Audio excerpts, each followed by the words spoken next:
The following is a special presentation of the PDF Sports Network.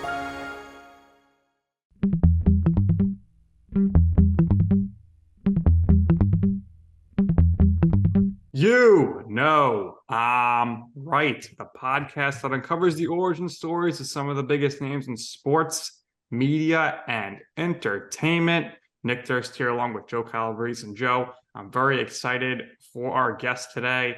It's harder to lock him down than it is to get into Fort Knox, but we finally got him on the podcast, and you can let everybody know who we have with us here today. Yeah, we're very fortunate. We've gotten to know a lot of people in the fantasy sports betting sector, sphere. Somebody who's done that for a really long time in multiple capacities as a writer, as a host. He's landed at places like ESPN before. He's written for the Wall Street Journal, most recently for The Athletic and Cup of Coffee, hosting shows for our company now, the Bettor Sports Network. So we're happy to have him on. And yes, we're able to pin him down. Nando. Sorry, guys. I'm sorry about that. How are you, Nando? Got a lot going on. Everything's great. How are you? We're doing well. Can't complain. All right. Great, man. Awesome. Now that we got you on the podcast, we're going to a whole new level. So we're very excited. Hopefully this puts us over the top. As our viewers know, we were nominated for the best sports business podcast by the Sports Pod Group, going against some heavy hitters from your company, The Athletic, as well as the New York Post and whatnot. So we're definitely going to get clobbered in there, but it's the nomination that counts. So groundswell. Get a groundswell, man. You'll be fine. Well, we'll see. So you, of course, spend a lot of weekends in Staten Island, New York, which is where we are both from. And that's because your wife is from Staten Island. So curious, as somebody who never really frequented Staten Island beforehand, how you and your wife met and how you got integrated with the Staten Island culture over the years. Well, we met, I was working at Court TV at the time. And someone came over she was working at CNN. Someone came over from CNN, and it wasn't even me. It wasn't even her, actually. It was a dude I worked with. He's like, "Oh, you'd really like her friend, JJ." I'm like, "All right, cool. Introduce." And so her friend did. And that was basically it. Like, we hit it off, went on a couple dates, Staten Island, my Staten Island experience is interesting because we don't do much, with like old fashioned Italians. So it's basically like go to the house, Sunday dinner. Like on the way, I hit Manor Bagels. I get some of the bagels. We got Donut World, get some of the donuts. They're all in that little area there. Like, so yeah, I could Manor. I don't know if you guys know Manor Bagels at all, but like it is my favorite place in the world. Love it. Nick, we got to take Nando around on Staten Island one day to eat elsewhere, because restaurants and the places to get Italian food on Staten Island, believe it or not, very good. Some of the best places in and around the tri-state area. So what Staten Island does very, very well, for sure, is food. Chris Vaccaro would not shut up about Lee's Tavern forever. Nick has never been to Lee's Tavern. He's not a real Staten Island guy. You got to be good. You got to go to Lee's. Yeah, Nick, seriously, man, come on. Buy the sneakers. I bought him a pair of the sneakers for his birthday. And the other move that people usually make, which Joe did not spoil on air. Thank you. Well, we won't do that. But the other move that people usually make is because Ralph's is super popular, and because this restaurant, Danino's, is they're right down the block from each other in Port Richmond. That's another move that people make. So a lot of Staten Islanders. Yeah, no, I agree. Ralph's is overpriced. Lee's is like a typical bar pie, so it's good. But we got to take Nick there one day. And if you ever have the opportunity to hit up Danino's, it's pretty solid. All right. I'm in. All right. There you go. Thank you, pal. So you attended Boston College studying history. Now, unfortunately, all my really great friends went to school right down Commonwealth Avenue. They went to BU. Nice. Awesome. Big time rivals. But talk about attending BC.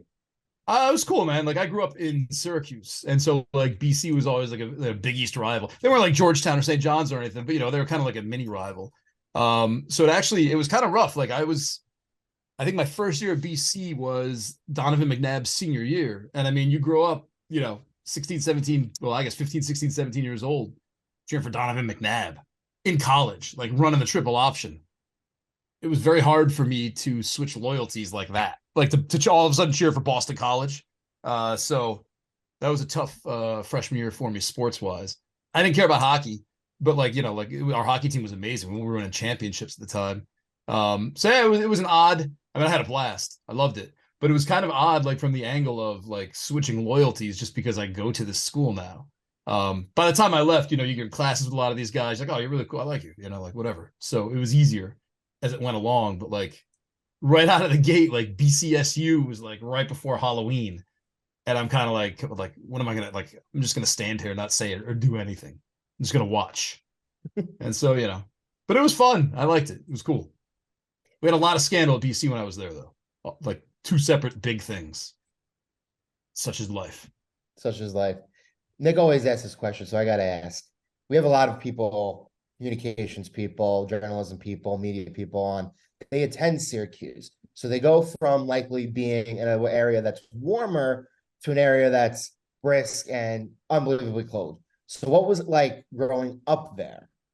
Oh man, I loved it. I wouldn't exchange it for like the snow, whatever. Like, like you build some character. I was like, I'm an amazing, like right now when it snows, I'll shovel the entire block and not, like break a sweat. Like, I just love it. I don't know if it reminds me of my childhood or what, but I just like, are you gonna get a snow plow, if you're driving? Like, no, man, I'm gonna shovel it. Like, of course, like, what do you mean? Am I gonna snow plow? And the summers are really like hugely underrated, beautiful, like nice and hot during the day, clear sunny skies. Then at night, like the temperature dips down to like, maybe sometimes the 50s or 60s and, open window kind of weather. You just get a lot of snow, but like snow's fun, man. Like, would you rather just have it like be 40 and like rainy, or do you want snow? The plows come out immediately like that. Like they're so used to it, they just come out like that. So the roads are fine. Like you're rarely finding a day in Syracuse where you can't drive on the roads. So I don't know, man. No school closures growing up, right? 8 feet of snow, go to school. They clear the road. We had some of those. We had the 2-hour delay. But yeah, like it was, a normal place would close school with like 4 inches. And we're like 1.5 feet. Like, no, come to school, man. What are you thinking? So it happens. But it did. We got some days off. It wasn't so bad. Just like the movie Snow Day, right? You ever see it? That was from Syracuse. That took place in Syracuse. That's what I'm saying. And apparently they remade it, which I didn't know. I don't know why you would remake Snow Day, but they did. I don't know. It's terrible. They remake everything though now. It is what it is, I guess. Yeah. So going from BC, get your master's closer to Nick and I at Fordham. So how was that? Yeah. That like? Fordham was great, man. Like I love it. Like it was, I was working at the time, and so I'd work, I'd go to school, work, go to school, work, go to school. But like it was a good program. It was good. I mean, like, Fordham's great. I was Rose Hill up in the Bronx. So I would hit up a lot of the restaurants there, a couple of the bars, I'd go to.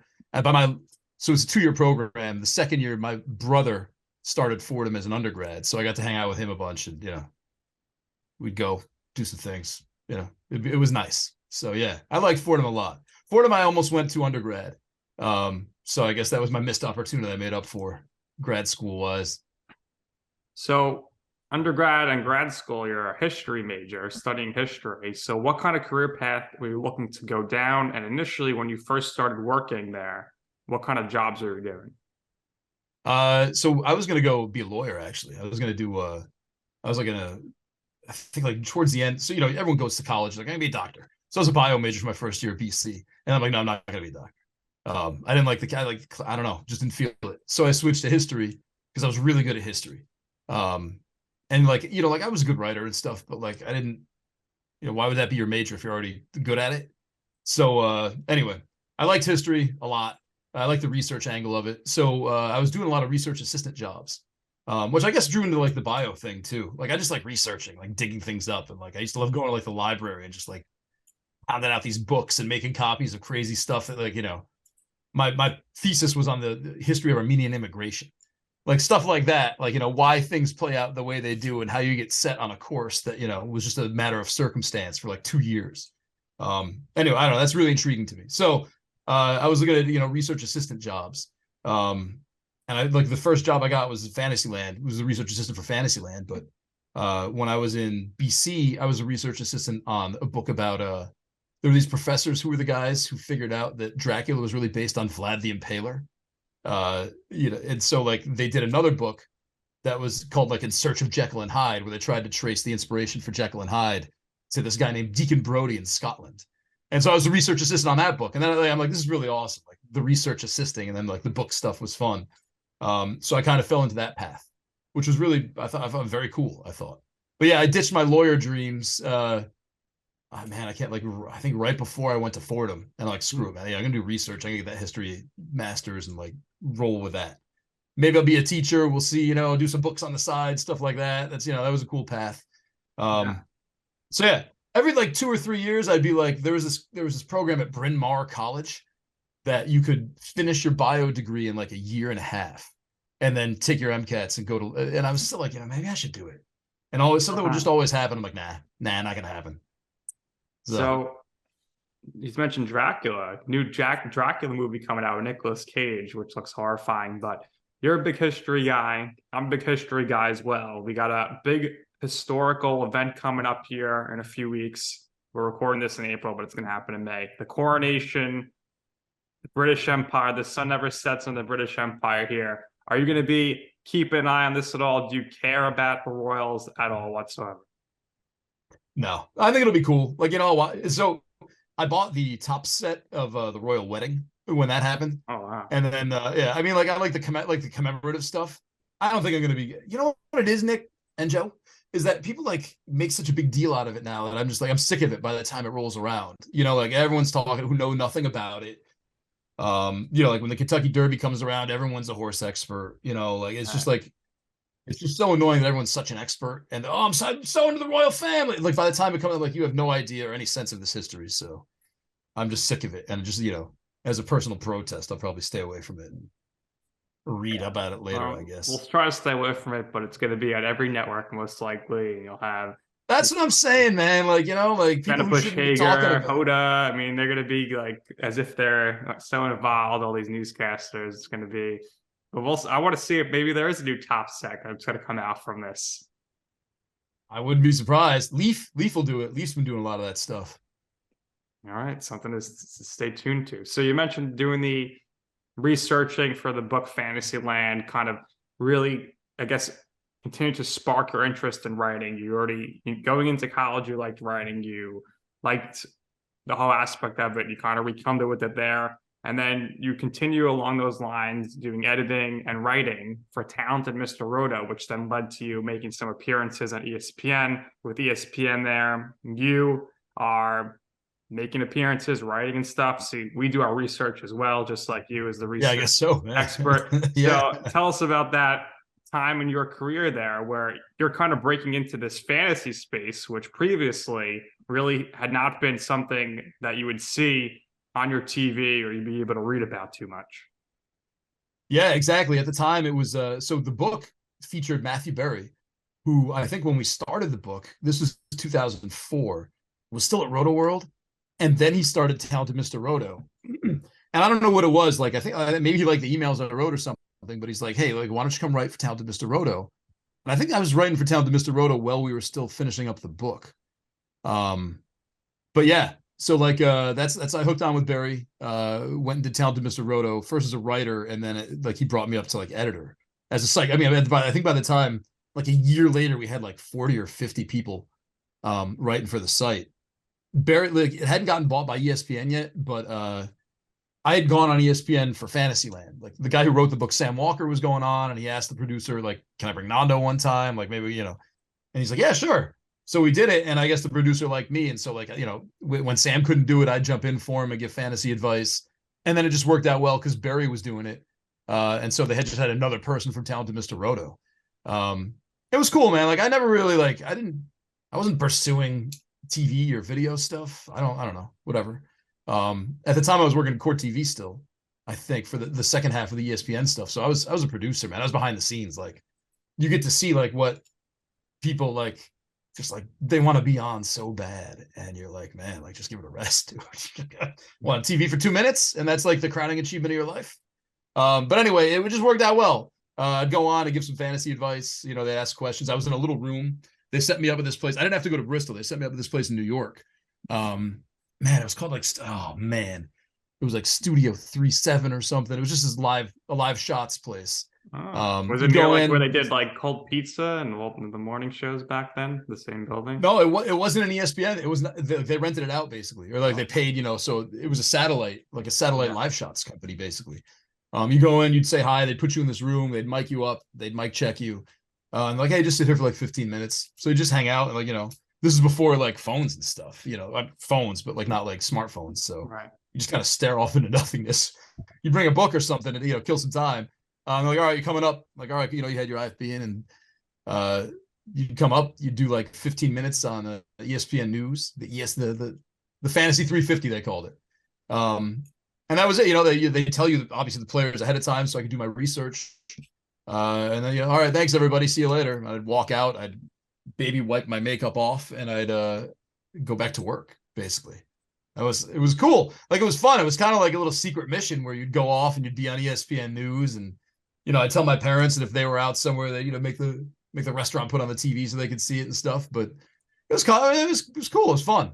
So that's how that started. And then when Barry sold the site to ESPN, I'd start doing more like, I'd go up on Sundays for like the Sunday shows in the off season, which was cool. Going up there is like something else, man. It's really it's a very cool place.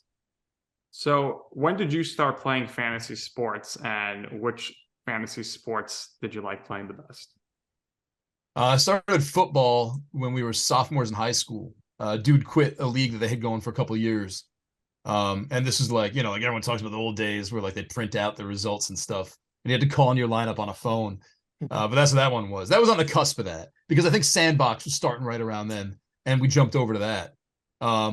The next year we started a fantasy basketball league at school, like a 4-man league called the Cohocton Fantasy Basketball League, because we started on the bus ride to where our soccer team was playing in like the state final.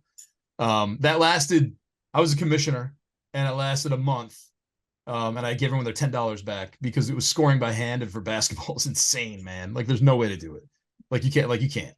And then baseball, I think in college, when I was about a sophomore, we started a baseball league that was on Sandbox. But so I went over to Italy for like a month, and Sandbox, because I didn't log in, Sandbox disbanded my team. And I was just like still one of those old school dumb things they did. And I'm like, why would you do that? It's like July. We're halfway through the season. Just let the team accrue. So I just angrily didn't play fantasy baseball for another couple seasons, but picked it back up, obviously. I think my favorite's baseball. Baseball would be perfect if it was like a 60-day season. But the thing, like baseball in August and September, I hate, especially fantasy baseball. And I've missed so many deadlines on like 4th of July weekend, or like when I'm hanging out with my family for Fab and stuff, that I've dropped so many leagues. Football's so easy, but it's just like football, there's no edge anymore because everyone knows anything. Baseball's a grind. I can say baseball.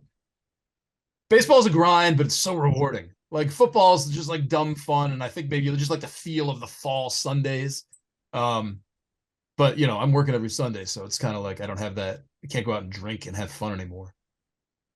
I mean, I can, just not on Sundays. Do you partake in any sort of fantasy leagues that are non-sports? No, I did. I tried Mayo's. I didn't even watch The Bachelor, but I tried Mayo's The Bachelor League a couple times and just petered out, lost interest. I think that was about it. I hadn't really. When I was at CBS, we tried to pitch Fantasy Survivor because me and Scott White watched it. We loved it. We talk about it all the time. And CBS obviously has Survivor. Yeah. No one wanted to hear it, so that didn't happen. We're like, we can write an advice column and have a game. And like, nah, no thanks. So that was that. But we were young. I don't even know if we knew how to pitch. I always thought they should do fantasy for Big Brother on CBS, because it's in real time. You get 3 episodes a week, competitions. It's no spoilers. Where like Survivor, you can know ahead of time who won somehow. But I don't know. CBS is a little archaic when it comes to things. Weirdly, I mean, we've made it. So many people play now, and it'll spark interest and blah blah blah. So didn't happen. Such is life. So you mentioned Court TV. What was it like working on that type of programming for a few years? That was awesome. I was there for 5 years, and I would probably still be there if if it didn't become like in session. And then they actually brought it back a few years ago, like in a different form.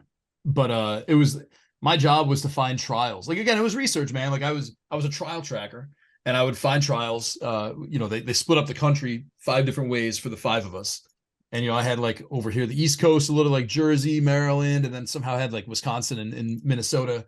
But it was just like voracious reading and like searching. And like, this is when Google News was around. We had new Google News hits coming back at you. So, you'd have like arraigned, like all the keywords. And like, you would just read about these trials that there was this trial in like Rome, Georgia, like dusty Rome, Georgia, based on a comic book from Free Comic Book Day that some kid got that had a naked Picasso drawn in there. And like the whole case was going to be based on the lewdness of it, was based on if he was erect or if it was swinging around like in a helicopter kind of circle as he was running. And unfortunately, it didn't go to trial. We had that one all ready to go because it was like the Comic Book Legal Defense Fund was involved. All these artists were doing like auctions for charity to give like a small comic book shop that accidentally gave away this free comic in a sea, like a huge box of free comics. This one kid with this one horrible mother picked this one comic, unfortunately, instead of like the one next to it. And it just set off this series of events that they settled before. I think it was, I don't remember exactly what happened, if there was like a plea or if it was just like dismissed, but that would have been an amazing trial. But that was my job, was to find stuff like that. Like, like the big murder trials are easy. Anna Nicole Smith trial was at the time when I was there, easy to find. But like these little ones that just have this intrigue, that was my bread and butter, man. I used to find all these crazy ones and, pitch them and they'd go on TV. And I was like, that's it. That's awesome. That's great. So you got to do dabbling in writing and editing, right? And you bounced around a little bit. So I mentioned Wall Street Journal, CBS, AOL, Mediaite, right? So what was that period of time like? It was cool, man. I mean, it was a little dangerous because once Court TV moved to Atlanta and became like part of Turner, it was I was freelancing basically everywhere. So Wall Street Journal was cool because it was pretty regular. It was like permalance. And then I had to build stuff out, with everything else. So AOL had pitched, it was constantly like looking for stories and pitching stories and getting all over the place. For a little bit for Wall Street Journal, I was pitching, I wrote some cool pop culture stories about like New Year's glasses in 2011. How, like every other year, like the 2020 is gonna, they're the 2 zeros, and like the 1990s were like you had the zeros for the 9s. But when 2011 hit, like the 1s, that's not gonna work. You only have that 1 0. So like I did like a 2-part story on the history of the glasses and then what's gonna happen in 2011 and how all these. Anyway, you just try and find cool stories and pitch them to the places where are appropriate. I did some Weight Watchers for Men writing, which was really cool at the time. They had a really good editor who was trying to it was fun stuff. But yeah, I mean, it was, I enjoyed it because every day it was kind of like you make your own work. And like, if you find something interesting, maybe there's some way you can do a story on it somewhere. And, if people like it, they'll do more. So I was always very cognizant. I'd hand my stuff in early. I'd make sure it's right at word count. Like, you learn this stuff, I guess, along the way. Like if someone's like making about 1,200 words, you don't give them 1,600 and be like, oh, I thought you could shave it down, to your liking. You give them 1,200 and like, that's, if they got questions, they'll come back with them. But yeah, it was a fun time. I was in Hoboken. I had a 1-bedroom. I actually like a studio, more like a studio. You sound like Joe's current day situation. He's in Jersey. Yeah. I'm in Dude, it's a way to do it. Like, it was fun. Like, that was my golden years, I guess, just running through Hoboken, having a good time and, trying not to spend as much money because you never know when it's going to stop. And then, writing and researching and doing that stuff during the day. It's cool. I liked it. Yeah, got a good story. I ran out into a certain we'll say fellow employee, but really works on the carton show. I don't know if you ever heard of him. His name is Cody Decker. Ran into each other at Texas, Arizona a couple of weeks ago during the first weekend of the NCAA tournament. I was out with friends and he was just there. He was hanging out. Got to meet him in person. He was great. Nando, if you know the Bowie building, right? All right. I'm the building somewhere before that. So before the turn. Were you talking about between Hoboken and Jersey City? Yes. Okay. I'm on the cusp. Technically, people are like, oh, no, you're Hoboken. But for technicality, we'll say I'm in Jersey City. I'm right outside the Holland Tunnel, though. Not far from your store. Oh, it's yeah. That was my Home Depot. That's where we got our Christmas tree. You miss it? Yeah, a little bit. I mean, a little bit. It was great. Like you'd roll out of bed, you'd have the whole city in front of you. Like, and this is like I don't know if the golden age of Hoboken, but it was like before like all the little bars got chased away and like all the, kind of like mom and pop stores became chains. Like there's no Anthropology in Hoboken. It wasn't by any means like rough and tumble. It was just like there were bars like everywhere, and everywhere had like Thursday from 7 to close, $3 Coors Lights. Like it was just, you could have a good time, man. It was just fun. And then the McDonald's was right there. That was the one. That was the one chain you'd hit. But like they've gotten rid of all the diners are gone. We had like 4 diners in Hoboken when I was there, and you could just 3 a.m. roll in. Yeah. There was one place that was cash only that was super annoying because then you'd have to go all the way down here to get the cash. And I don't know. It was I miss it a little bit. Yeah, a lot of Italian delis have popped up here and there. And on Washington, there's all the big businesses that you could think of, but still with a couple of mom and pop shops. But yeah, that's what I've heard. A lot of people who were there last maybe 10, 15 years before my friends and I moved here, migrated from Staten Island. A lot of people say it's different. So they built it up very nice, though. They said it when I was there too, though. You know what I mean? Like I was like, oh, you should have been here 15 years ago. I'm like, all right, dude, whatever. Like still kind of fun. Still having a good time. You can still have a good time. Hopefully you come back here one day. We could hang out. I want to drive through. I stop at Bianca Manos whenever I can. Good. We'll keep in touch. Hopefully I'll be able to see you out like Cody. We'll figure out a place to go out together. Right, Nick? Is that amazing? I don't think we're going to see the family man Nando out at a bar at Hoboken anytime soon. You're more likely to run into I'll go out for like dinner or something. Don't have to be like a bar. Yeah, Nick, stop judging. Yeah, stop judging, Nick. All right, let's get moved on here. So from there, we're running the show for Anthem Sports Entertainment, launching Fantasy Network, right? So, well, technically, I didn't launch. It was launched when I joined. You was launched already when you joined. All right, but still, you had a little bit of experience doing everything. You did have a background and production and all that. So, explain that time too as well. It was cool. Like I'd been in Fort Lauderdale for a couple of years and then moved back up. We actually moved to Staten Island to the in-law. We figured out. You went from Las Olas Boulevard to Staten Island. Wow. Let me tell you something, man. Las Olas it's Hoboken. Like when we moved there, they're like, hey, Las Olas, look at these apartments. And I'm like, I want to live on the beach, man. Like, you know where I just came from? Yeah. Like Las Olas. Yeah, what am I going to do on Las Olas? Like, live up all the restaurants? Go to there's a good Mexican place there. That's about it. El Camino or something, I think. But yeah. Rocco's Tacos. I think it's overrated, Las Olas Boulevard. I'd rather be at the end by the beach over there. That's it. Like, it's cool. Like, I can see the appeal if, like, you've lived in Fort Lauderdale your whole life and the novelty of the beach isn't right in front of you. Like, why wouldn't you live on the beach? Anyway, so Fantasy Sports Network was cool. Like, it was based out of Toronto. The guy who started, Len Asper, is like just incredibly nice, wonderful man who really believed in it. Like, gave a lot of resources to everybody. Chris Meany was there. Pat Mayo was there. Like, it was like, if you put that whole thing together, like Frank Stanfield, who's now at CBS, was there. Mike Florio, who's at NFL Network, was there. Manzo Corey Parson.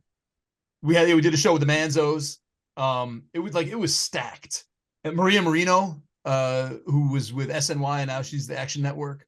Mayo, Meany were up in Canada. Gary and Thorne was there. Like, it was like the talent that we had there was amazing. Scott Engel, Adam Ronis, did Roto Experts in the morning.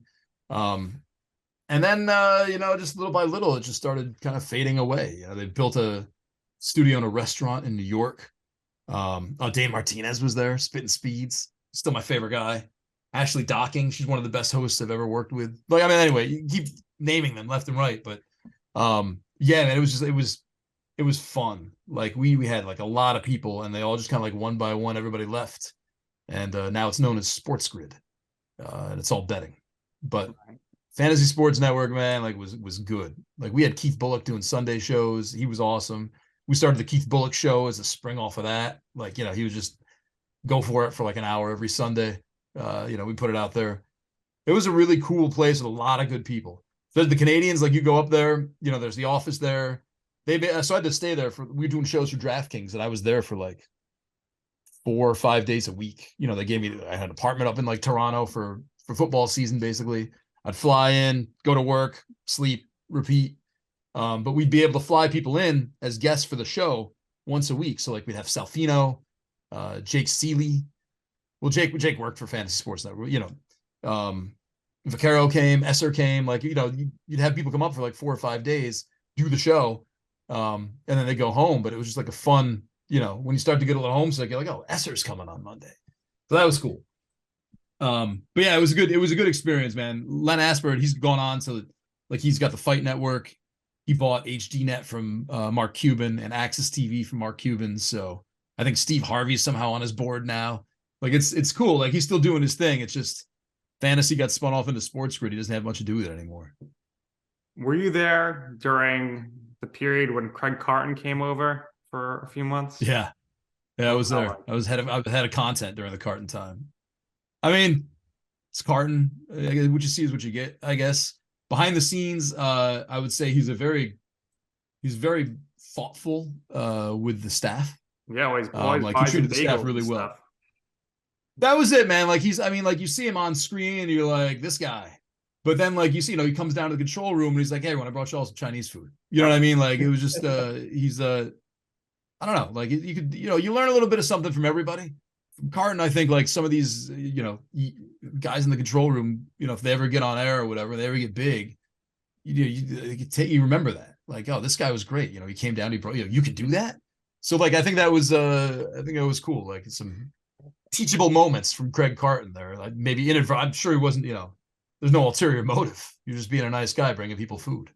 Yeah. So, when I interned WFAN, he always got me and the staff breakfast, which was great. And last summer was playing softball with his son at South Beach in Staten Island. He brought the whole team Rouse Ices. Surprised he's at the game, but he's a nice guy. Joe and him have a nice relationship as well. But yeah, it was a crazy time. But he came on the show, and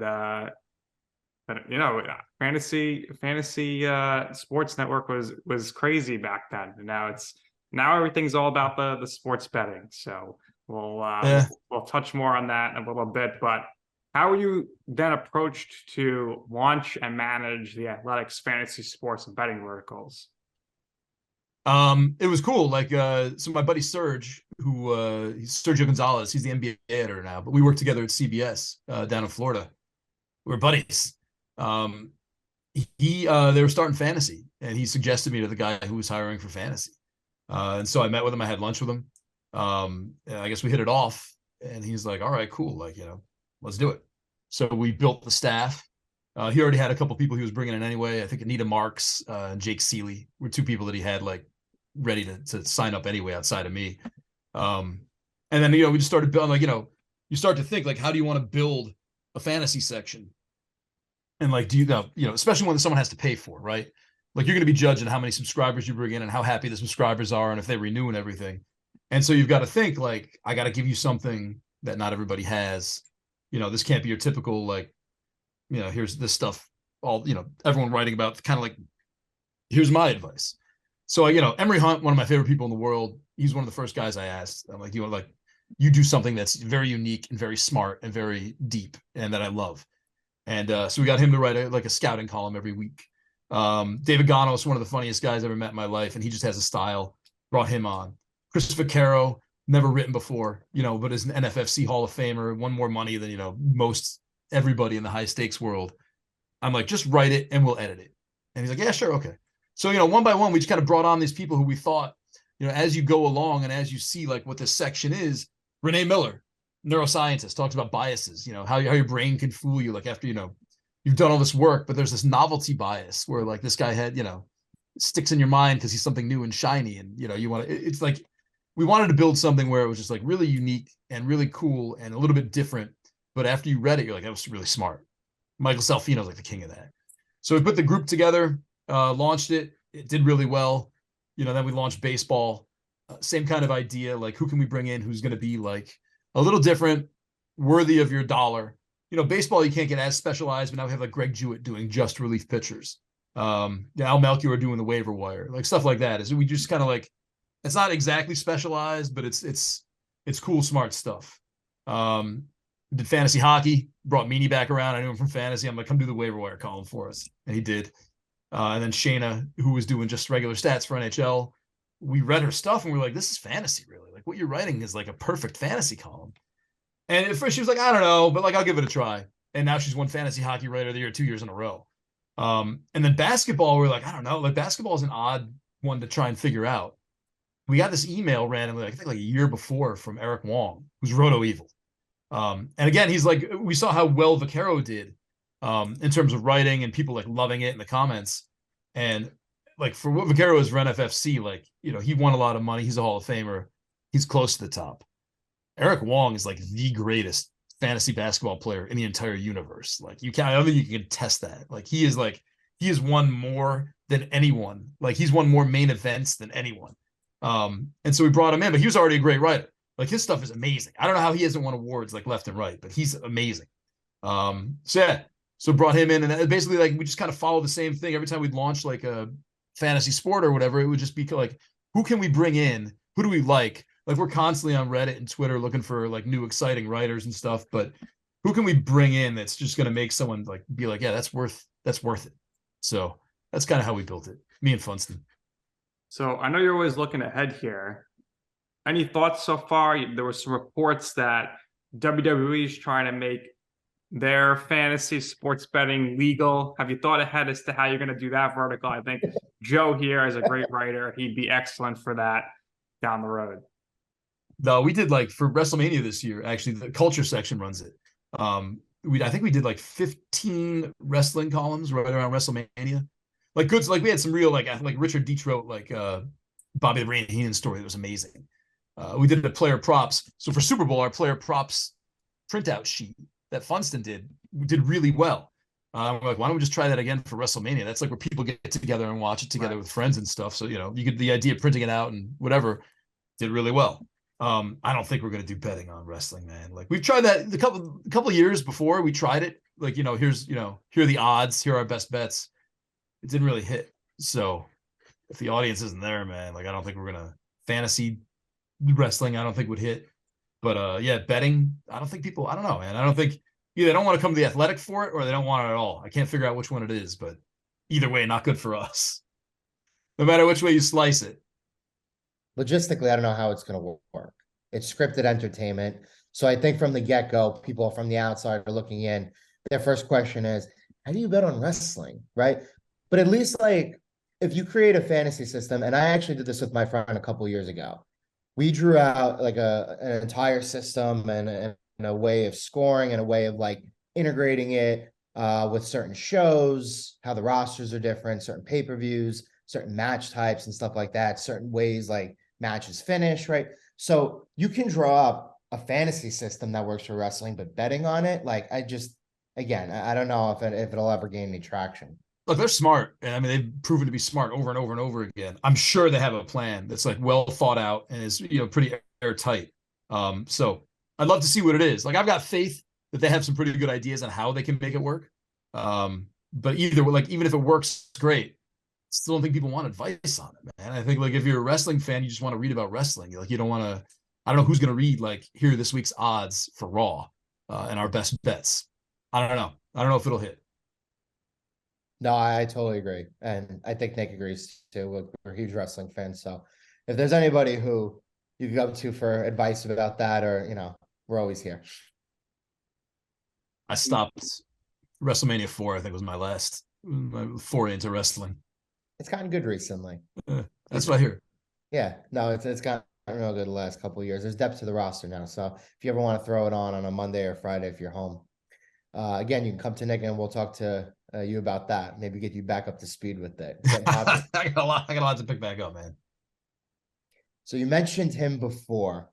One person in particular, our man Corey Parson. Yeah. Now, he is so funny. He's so different, unique to his own. You know what I'm saying? You know what I'm saying? You know what I'm saying? But ultimately, started doing shows with him at various networks. And at the beginning of this run here, most recently with Nick and I working for the Bettor Sports Network, we got to watch your show at the beginning there. So describe meeting him, getting to know him a little bit after meeting for him the first time and getting to work with him in that capacity. So I met Corey through the Roto experts in the morning. Like I was, man, I think I was working at CBS. It might've been before CBS actually. Anyway, so, Roto experts was out of 1221 Avenue of the Americas in the Sirius XM building. And since I was like, I'm in like, working in New York, living in Hoboken, I'm like, it's pretty easy for me to come in. Like they asked me to call in a bunch. I'm like, I can just come in if that's easier. Because I forget what, like there was a public radio. I know this is like a little roundabout way, but I just want to give the full context. Anyway, offer to come in. And like I meet, Corey's a producer and I meet him, and like I had known Angle and Ronas for a while. And some of the best things about them are just the way you just pick them apart. Like, everyone's joking with everyone, but like just making fun of them is just so much fun. And the way Corey jumped in, I remember just like marveling at like just the way he got him, like just the things he picked up on, these little things. And like, I'm like, that's awesome. So the more I did it, the more, Corey's, let's hang out or whatever. So I think, we just hit it off. And then when I came to Fantasy Sports Network, Tony Sincata and I did I think Roto experts went from 6 to 9. We went from 9 to 10, and Corey was our producer. And I'm like, Corey's got to be like part of the show, like I'm a producer, but like he's co-host basically. And so that was it. Like I'd come in, me and Corey were in the room hanging out. Tony was coming through a landline. But it was just like it was awesome. Like it was. I mean, he's got timing, and he like you can.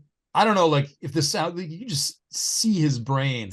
You can see the gears going like a split second ahead of everybody else, and that's what I think is what he does best. Like it's almost so that he's like just like sponging it in and living in this conversation you're having, and that allows him to like come up with some stuff that is just like some of the funniest stuff you'll ever hear. I'll tell anyone who listen, Ashley Docking, Corey Parson are the two best hosts I've ever worked with, right? Like they are, and Chris Meany's good too, but like Corey Parson just like moves the show along and pushes the show in a direction that like either it needs to go in or he didn't realize it was going in, or I don't know, man. It's just like it's like what I imagine like Mozart's brain would work like when he's composing something. It's like Corey composes a show. But yeah, I would like anywhere anyone could catch Corey Parson like talking, just do it. I mean, I saw like Lincoln Center, we would wear like the show would be the 9 to 10 show. It was over at 10, obviously. So, by the time we finish up, he does clips and it's 11 and we're like, let's go to a bar. Like we've been up since like 4 in the morning. So let's, this is our 3:00. And we would just hang out for hours. It was fun. And like, he's awesome, man. He's my favorite. The only reason I did this show was because it was with Corey. That's it. Like I didn't, don't have time in the day. Nick knows trying to get me on here. Like it's just like conflict all over the place. Like my calendar is like just constant blocks of meetings. But like, they're like, you can do the show with Corey. I'm like, yeah, I'm in 100%. There you go. So something from your show and just all your time, and you mentioned a few times already here, is you're a big trading cards collector. So what's your favorite sport to collect cards for? And when did you start collecting cards? I started when I was a kid, like everybody else. Like I think, got some packs when I was a little kid and it was just like cool. The first one I remember is 84, I think. 87 was like the iconic one. Again, man, like kind of like wrestling, you grow out of it a little bit. It gets to be too expensive. It's too hard to keep track of. I think I did just stop liking some of the designs. Anyway, I don't know, man. Like I feel like I'm a better non-sport collector than anything, actually. The last, like I just got in on this new Disney set that's out. Like this Disney Caca-Wow from China set that came out. I find it cool. You know what I mean? Like there are some chase cards you can get. Like it's all these iconic Disney characters. And I'm not like a Disney adult kind of thing, but it's kind of like, I can get a card of Dumbo. I think that's kind of cool. Yeah, Garbage Pail Kids I love. Like the off the beaten path stuff, like the holiday packs. I was actually just digging around, pulling out this microphone because I haven't used it since I moved. And in the bag, I found like all these cards that I like jammed in there, I guess, when I was doing the show. And I found, I'm going to do this later. I found my 2 packs of Topps Holiday. And then I found this ridiculous card that I bought from Leaf.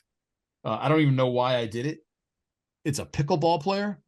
Oh, I think she's like number 2, Catherine Parento. This card's worth like $100-something now. So somehow. I don't know why. But anyway, like, yeah, just like doing regular baseball cards is fine. But like, if you can get the holiday ones that have the holiday designs, I don't know why. My brain just works that way. I get a kick out of it. Did you get into like Pokemon or Showdown cards at all back in the day? Never got into it. I was Pogs. Like that was, I was too old for that. Like my little brothers and my little sister were into it, and I never got into it. So I was going to ask you quick, now that everything in the digital sphere is, with the NFTs and stuff, and do actual physical cards still relatively retain value over time? Yeah, absolutely. In fact, like NFTs just kind of came and flamed out. Like I know, like I had some Topps ones that just are, pointless now. Like it seems like all the sets that showed up that were NFTs went away. Because I don't know, man. I think people just like holding them. They're like, if you look at it a certain angle, it's like, oh, that's a beautiful picture. It's almost like a work of art. And then when you flip through them, and like I was flipping through things in a box. I'm like, man, I remember when I bought this one. Like, it was 10 years ago. I was doing this. I bought it because of that. I think they make for a nice trip down memory lane, help jog your memories a lot. You can't do that with the NFTs. Like they're so spread out. I don't even know where, like, during that whole boom, I might have bought like 20 like NFTs, and like nothing crazy, like $10 each, whatever. But I don't know where they are. Like I don't even remember what sites they're on at this point. So if I ever wanted to find them, I don't know if I can consolidate them. They're just out there. Right. But I know all my stuff is in a box right now in a closet. So they're floating through the internet space. That's it, man. I mean, like I got like these Godzilla cards right next to you. Yeah, exactly. I can reach out and I can grab my Catherine Parento card and just be like, why did I buy this? But I did. What is your favorite sport? In terms of what, like playing, collecting, anything? Anything, enjoying in general. I don't know, man. I don't even know anymore. It used to be baseball. For a little while it was football. I was a big basketball fan, like in my teens. Because growing up in the Dome, like SU, like if you could take me back to SU, like the Dome, basketball, that was it. That was like when I loved it. Right now, I'd probably say baseball. I guess. What are the pro teams that people root for up there in Syracuse? Bills, Giants. I grew up a Giants fan. My father's from New Jersey, so I got into the all his stuff. But definitely the Yankees. Used to be the Blue Jays because we had their AAA team, but now we have the Mets AAA team. But I think a bunch of people are just on the Yankees anyway. Hockey, I have no idea. And basketball, I don't know if anyone cares. We used to have a pro team like in the 40s in Syracuse. I guess people are Knicks fans generally. Well, but yeah, the Carmelo Anthony fans. That's right. That's it. The Jim Time and the Mellon Championship. SU is our pro team basically, because football and basketball, they were always good. Go back 20 years when like they were both like the Paul Pasqualoni era, when they were just going like 9-2 every year. And obviously Boeheim was winning 20 games. So you had no reason. You didn't have to go to the pros. We had this SU that was just great, like, for 7 months of the year. So that was awesome. I miss it. So without getting yourself in trouble here, do you think the sports betting and fantasy market is oversaturated right now? How do you kind of see things playing out? You've always been someone who can look ahead, because you can't listen to the radio, you can't watch TV, you can't look at anything online without seeing some sort of ad for a sports betting going on right now. My personal viewpoint is there's too many of them right now, and ultimately they're all going to merge together, and there's only going to be one or two top dogs left. But how do you see this playing out right now? I think look, man, going back to history, this is DFS. This is like 2014 all over again. 2013, 2014. You had these companies with a ton of money, and everyone knows it's DraftKings and FanDuel, we talk DFS, but I mean, like, back then there were 11, 12, 30, fantasy aces. There were all these DFS companies bouncing around. And, eventually the advertising dollars dried up when they got all the customers, when the customer acquisition spend was over. I think it's just it's cyclical, man. It's just gonna happen again. And you're right, like it's gonna kind of merge, dry up, whatever you want to call it, and you'll be left with like some behemoths. I don't know which ones are gonna win out. Like every day there's, you read Eliers and Krejcik. I don't even know how to pronounce it, but you get the email from them and like they have this report, like who's up, who's down this week, and it's someone different all the time. And they're testing apps and they're like, this app is better, out of nowhere. So I don't know how it's gonna go, actually. I don't know who's going to end up on top. But yeah, oversaturation. I mean, I'm not the kind of guy who signs up for the $1,000 risk-free, take it. Oh, if I do this at this one and then I bet over at that one, then I'll fit it. I don't have the time for that. I just want to go somewhere that's easy to use on my phone, loads all the time, doesn't keep asking for my location. You know what I mean? And I found a couple that I'm comfortable with, and I hope they win and stick around because I just like the ease of the app on my phone. If I just want to go put a 17 football parlay in, and it's very easy for me to hit the teams and then hit the bet slip, that's all I want, right? And so I think that like a lot of people are going to figure out, like, once the acquisition and the bonuses dry up, they're just going to go with the best app, and whoever's going, I would keep an eye on who has the best app, because I think that's going to win at the end of the day. All right, definitely some good insight there, because a lot of these apps are popping up now, giving out these free plays and stuff. But when people win, like, they're not going to be able to pay them out at a certain point. The money's going to dry up. So we'll keep an eye on that. We appreciate your insight in there for sure.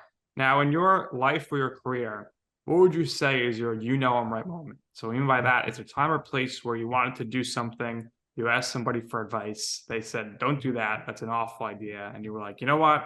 I'm going to do it anyway. And ultimately, you will see why it is that I'm right. Man, that's I don't want to throw anybody under the bus who told me I was wrong about stuff. So, here's an interesting one. We found a guy on Reddit. This is about when we launched the betting section. This is a recent one. I'm sure there's more. This guy on Reddit was like writing this really in-depth, really good dart stuff.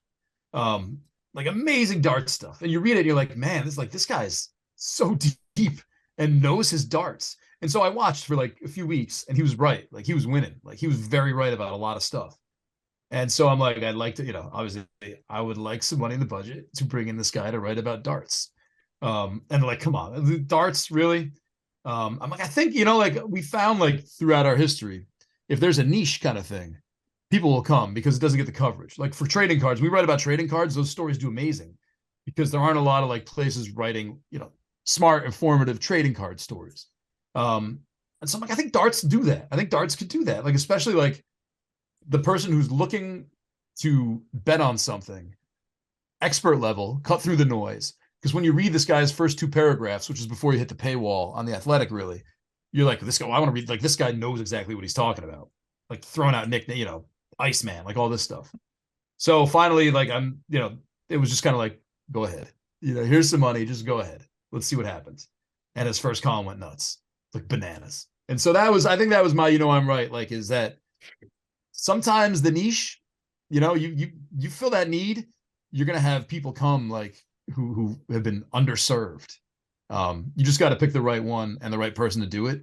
But I think like that's it's not always going to be football waiver wire. Like, you can max out on that. And like you said, it's oversaturated. Everyone's writing a football waiver wire. And we're lucky to have Jake because he's amazing at it.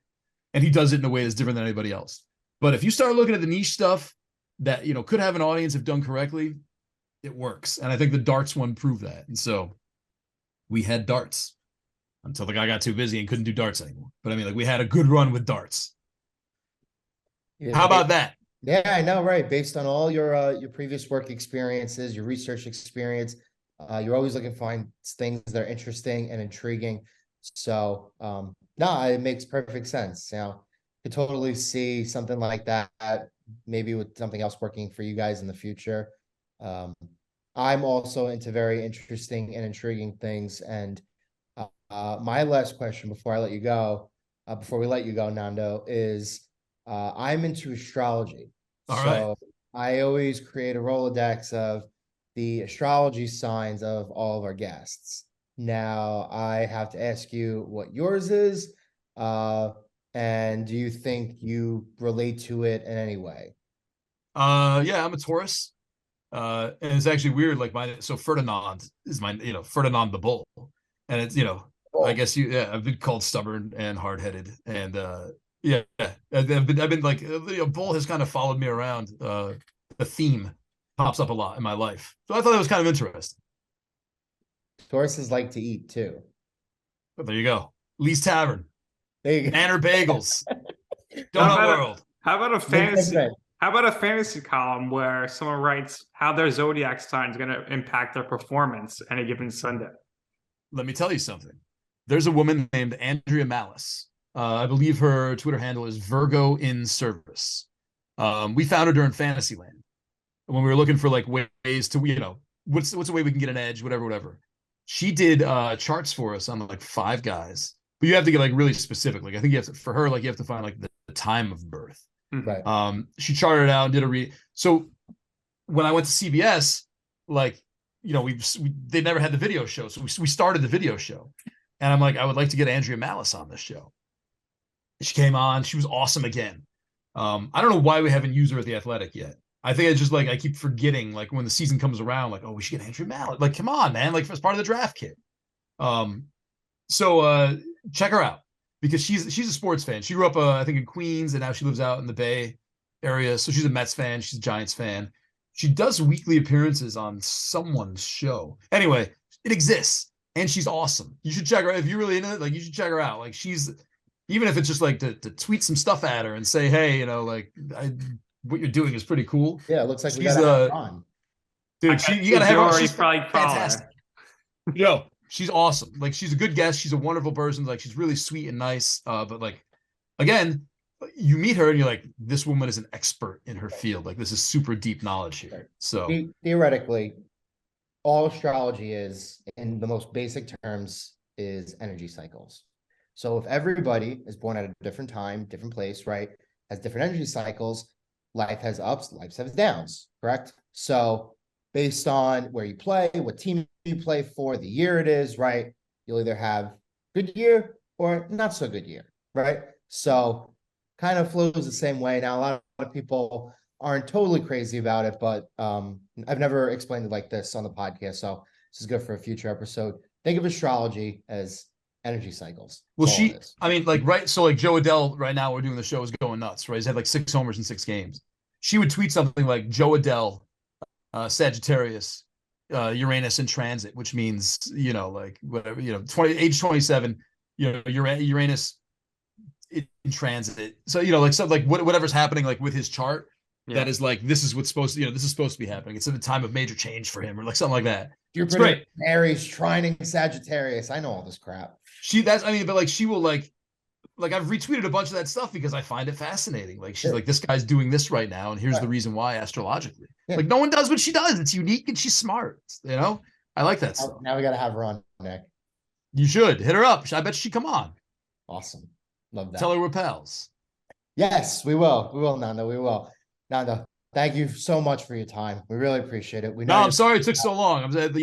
It's okay. Kids. Finally, we were able to pin you down, but we know you're a busy guy. We're going to get you going. But what we do here is we always give our guests the last word. So if there's anything else you would like to share, if there's anything else you would like to promote, we've had so much fun with you. Hopefully we could do something again in the future, hopefully sometime in person. Maybe we go to Lee's Tavern. But anyway, like I said, give the last words out. So if there's anything else you would like to say, by all means, go ahead. Thanks again. We appreciate it. Invest in pickleball cards. Okay. Have you played pickleball, Nando? No. No, but I feel like I should. I feel like I'd be good at it. It's very hard to get on a court, though, because they're always taken, but it is fun. I've played a few times. But shame. It's a shame. All right, Nando, we appreciate it. Thank you so much for your time. That's going to do it here for this episode of You Know I'm Right. For our very special guest, Nando Fino, for my co-host, Joe Calabrese, I'm Nick Durst, and this has been You Know I'm Right.